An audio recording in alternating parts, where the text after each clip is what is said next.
bin jetzt von der Rennstrecke gleich in die Werkstatt gefahren oder beziehungsweise von unserer Teststrecke in die Werkstatt gefahren, um zu schauen, was passiert ist. Habe den Zylinder abgeschraubt und das Erste, was mir aufgefallen ist, dass die Zündkerze komplett weiß ist. Das ist erstmal ein ganz schlechtes Zeichen und deutet ein bisschen darauf hin, dass der vielleicht nicht genügend Sprit bekommen hat, warum auch immer.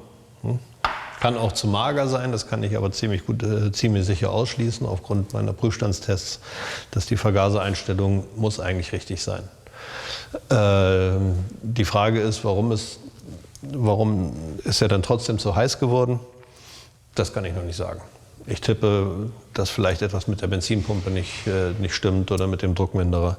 In jedem Fall, hier sieht man, dass der Zylinder um den Auslass vor allem Klemmspuren aufweist. Da hat was überhaupt nicht funktioniert, ist viel zu heiß geworden und hat dann geklemmt. Die Kolbenoberfläche ist noch ganz gut. Ich habe ja ein Klingeln gehört, bevor es geklemmt hat. Also das heißt, es ist höchstwahrscheinlich nicht von der Zündung gekommen oder nicht nur von der Zündung. Aber alles kann natürlich nicht sein oder trotzdem sein. Das muss ich halt noch jetzt mit weiteren Sachen, mit weiteren Tests irgendwie ausschließen oder versuchen herauszufinden.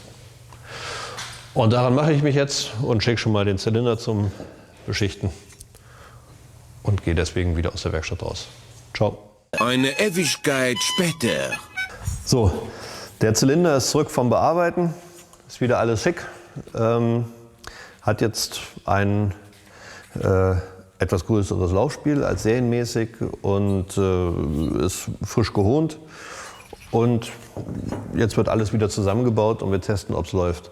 Natürlich habe ich auch mir verschiedene Maßnahmen ausgedacht, um die Kühlung ein bisschen zu verbessern. Also es kommt nochmal ein größeres Lüfterrad als das ursprüngliche drauf und es kommt ein Gitter vor das Lüfterrad, was mehr Durchlass hat. Und dann wird der Motor noch ein bisschen fetter abgestimmt, die Zündung ein bisschen später gestellt. Und dann geht es mal auf den Prüfstand und dann gucken, was von der Leistung noch übrig ist, alles. Aber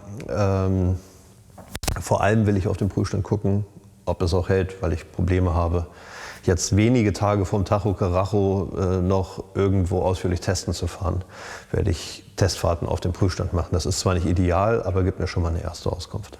Aber was wir auch sagen sollten, und das, weil ich weiß, dass die Leute gespannt drauf sind, die Schaltungsprobleme. Lass uns vielleicht mal rüber zu dem da gehen. Als wir unterwegs waren und gefilmt haben, hatte ich ja auch Probleme mit der Schaltung.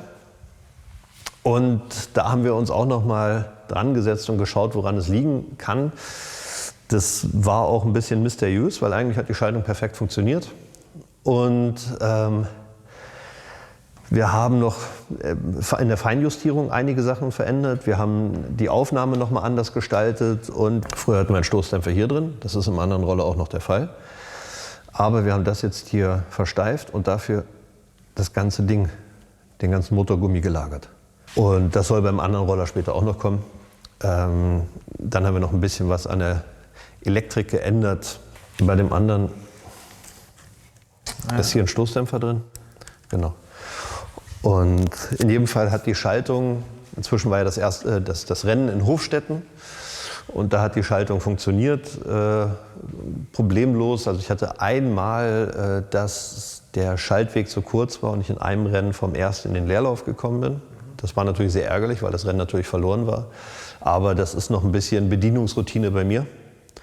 Und ansonsten hat es gut funktioniert. Ich habe mit dem Roller auch gewinnen können. Also von daher habe ich mich natürlich auch gefreut, dass das mit dieser komischen Technik, die wir uns ausgedacht haben, auch trotzdem noch mal zu einem Sieg reicht. Jetzt hoffen wir natürlich, dass ich das noch verbessern kann, dass ich vor allem mich verbessern kann, was die Bedienung von dieser elektrischen Schaltung angeht. Und dann sehe ich das für die nächsten Rennen relativ positiv. Hier bauen wir jetzt zusammen und dann schaue ich mal auf den Prüfstand, wobei ehrlich gesagt die Leistung jetzt nicht im Fokus ist. Da nehme ich lieber 2 PS weniger und mehr Haltbarkeit. Und darum geht es dann im Endeffekt, dass ich hier auch am Tacho Karacho in ein paar Tagen vernünftig mitfahren kann und nicht technische Probleme bekomme.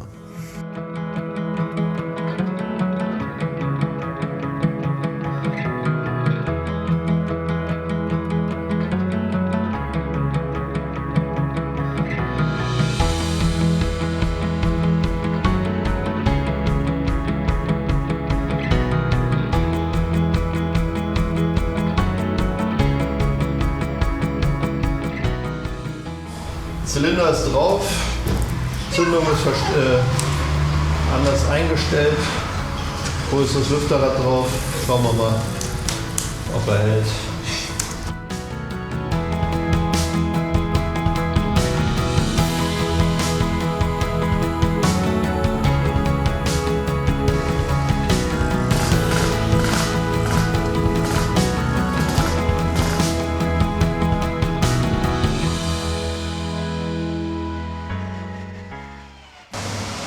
Ja, 10 PS verloren. So muss ich natürlich nicht an den Start gehen. Erkenntnis nach dem Prüfstandslauf ist, dass der Roller keine Leistung mehr hat. 10 PS Verlust, damit lohnt es sich nicht an den Start zu gehen. Zeit ist zu kurz bis zum Tahoe Carajo, also ist das Projekt erstmal gestorben. Dann morgen. So, ich habe es gestern doch noch etwas versucht, noch etwas am Motor zu finden und ein bisschen probiert und ein paar PS habe ich auch noch gefunden. Und das bedeutet, dass ich wohl am Tahoe Carajo teilnehmen kann. Nicht ganz mit der alten Leistung, aber ja, ich hoffe, dass es so 66, 67 PS sind.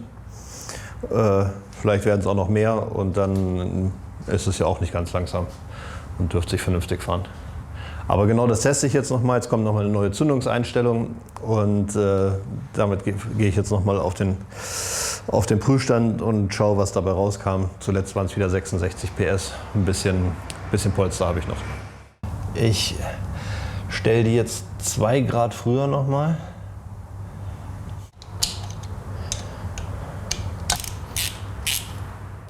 Ja, eigentlich ist es jetzt es ist ziemlich früh jetzt, weil jetzt bin ich, also zuletzt war ich mit 20 Grad wesentlich besser als mit 17. Jetzt bin ich mal auf 22 Grad vor OT gegangen, was eigentlich viel zu früh ist. Aber ich gucke jetzt mal, was rauskommt, weil ich den Eindruck habe, aus irgendeinem Grund, dass ich noch früher werden muss. Und genau das teste ich jetzt.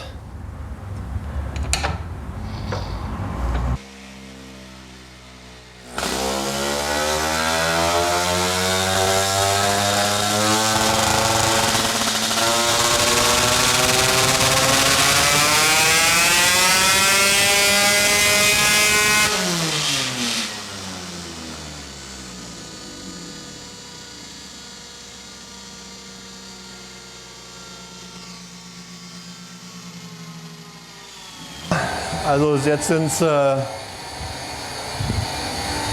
knapp 67 PS. Das ist wieder ganz gut, aber von der Kurve noch nicht, wie ich es gerne hätte. Muss ich noch mal ein bisschen am Vergaser bei und dann schauen wir mal, ob es besser wird. Und natürlich hoffe ich, dass ich ihn jetzt nicht noch kaputt spiele und dann übermorgen beim Tahoe Carajo antreten kann. Genau, also schaut es euch alle an. Wird irgendwo übertragen, Facebook glaube ich, oder Lukas?